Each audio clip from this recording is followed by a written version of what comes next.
নিজের পরিচয় জানতে পেরে আঁখি ও ঝিলিক এবার অনিমেষ রায়ের মুখোমুখি। এমনটাই দেখতে চলেছেন দুই শালিক ধারাবাহিকে। মাখন বস্তির মধ্যে আঁখি ও ঝিলিককে একসাথে দেখে চমকে ওঠে। আর সাথে সাথেই অনিমেষ রায়কে ফোন দিয়ে সেই বস্তিতে ডাকে।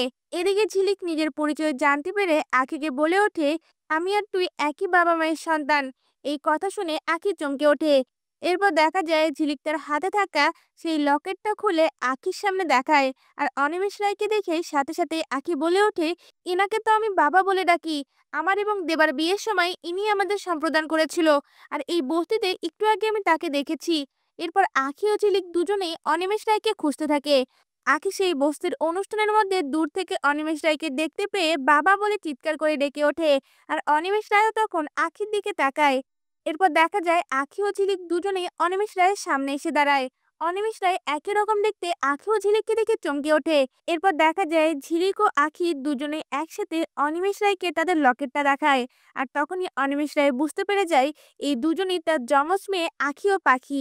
এমনটাই যদি নতুন পর্বগুলিতে হয় আপনাদের দেখতে কেমন লাগবে? আপনাদের মতামত আমাদের কমেন্টে জানান। ধন্যবাদ।